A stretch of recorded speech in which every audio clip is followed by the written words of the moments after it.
कधी विचार केलाय की अब्जावधी डॉलर्स उभे करायचे म्हणजे नक्की काय करावं लागतं? लोकांना पटवून देण्याची ती कला. आज आपण थेट एका वॉल स्ट्रीट प्रोच्या अनुभवातून हेच शिकणार आहोत. म्हणजे विक्री आणि मन वळवण्याचे काही जबरदस्त धडे. मग चला सुरू करूया. बघा, ह्या विश्लेषणात आपण 5 महत्त्वाचे टप्पे पाहणार आहोत. सुरुवात बिलियन डॉलर पिचने करू, मग आतल्या मानसिक खेळावर प्रभुत्व मिळवू, त्यानंतर एक परफेक्ट पिच कशी बनवायची ते शिकू, विक्री मागचं मानसशास्त्र समजावून घेऊ आणि शेवटी चिकाटीचं तत्त्व काय आहे हे पाहू. चला तर, पहिला भाग, द बिलियन डॉलर पिच.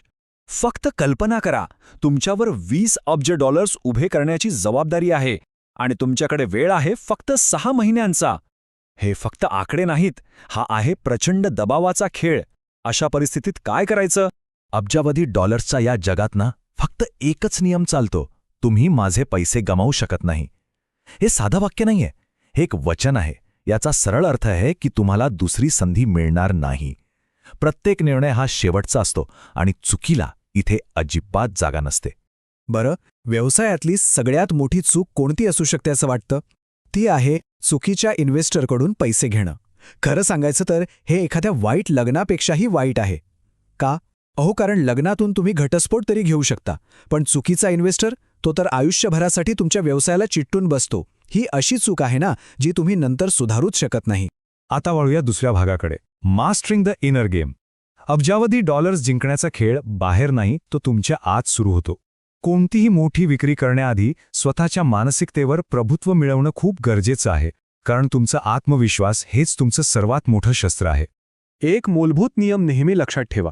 लोकांना तुमच्या उत्पादनावर किंवा कल्पनेवर विश्वास ठेवण्याआधी त्यांना तुमच्यावर विश्वास ठेवावा लागतो. आणि तो विश्वास येतो कुठून? तर तुमच्या आत्मविश्वासातून. तुमचा आत्मविश्वास म्हणजे एक आरसा आहे ज्यात लोकांना तुमची क्षमता स्पष्ट दिसते. लोक काय विचार करतील हा एक विचार आहे ना, तो यशाचा सगळ्यात मोठा शत्रू आहे.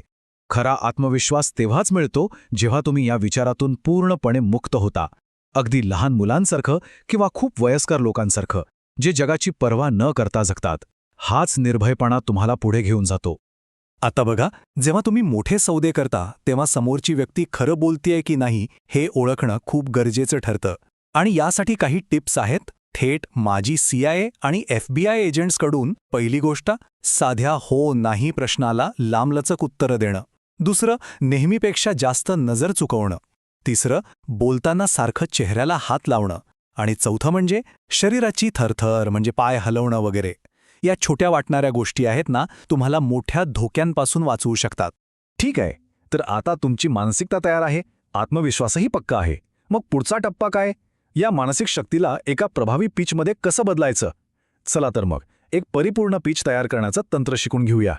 आपला तिसरा भाग, एक परफेक्ट पिच तयार करणे. आता आपण सादरीकरणाच्या कलेबद्दल बोलणार आहोत. तुमच्या कल्पना, तुमचं उत्पादन किंवा अगदी स्वतःला इतरांसमोर असं कसे मांडायचं की ते नाही म्हणूच शकणार नाहीत. कोणत्याही यशस्वी पिचसाठी हे 3 स्तंभ खूप महत्त्वाचे आहेत. पहिलं, तुमचा पोशाख, कारण लोक तुमच्या बोलण्याआधी तुम्हाला पाहतात. दुसरं, तातडी निर्माण करा, म्हणजे संधी मर्यादित आहे हे दाखवून एक प्रकारचं फोमो तयार करा.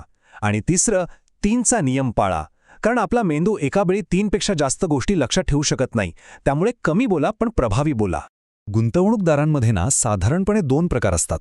एक म्हणजे व्हॅल्यू इन्व्हेस्टर्स आणि दुसरे ग्रोथ इन्व्हेस्टर्स. आता ईबेचं उदाहरण घेऊ. त्यांच्या बाबतीत नेमकं काय झालं होतं? त्यांचा जो जुना ऑक्शनचा व्यवसाय होता तो व्हॅल्यू इन्व्हेस्टर्सना आवडत होता, आणि जो नवीन पेपॅलचा व्यवसाय होता तो ग्रोथ इन्व्हेस्टर्सना. परिणाम, कंपनी मध्यामध्ये अडकली, ना इकडे ना तिकडे. यालाच गुंतवणुकीची द्विधावस्था म्हणतात. शार्प रेशो हा शब्द ऐकायला जरा अवघड वाटतो, पण त्याचा अर्थ खूप सोपा आहे. तो फक्त एका प्रश्नाचं उत्तर देतो: तुम्ही घेतलेल्या जोखमीच्या बदल्यात तुम्हाला किती जास्त परतावा मिळत आहे. सरळ आहे, जेवढा जास्त रेशो तेवढी गुंतवणूक चांगली. आणि गुंतवणुकीच्या जगात 3 हा आकडा जादूचा मानला जातो. 3चा शार्प रेशो असणं म्हणजे काय, तर तुम्ही फक्त पैसे कमवत नाहीये, तर तुम्ही ते अत्यंत हुशारीने आणि कमीत कमी जोखमीसह कमवत आहात. हे गुंतवणुकीतलं एक प्रकारे गोल्ड स्टँडर्ड आहे. चौथा भाग आहे विक्रीचे मानसशास्त्र. बघा, आकडे आणि स्ट्रॅटेजी तर महत्त्वाची आहेच, पण शेवटी विक्री हा मानवी भावनांचा खेळ आहे. चला, लोकांच्या निर्णयामागे नेमकं कोणतं मानसशास्त्र काम करतं ते पाहूया. गुंतवणूकदार हे बऱ्याचदा कळपासारखे वागतात.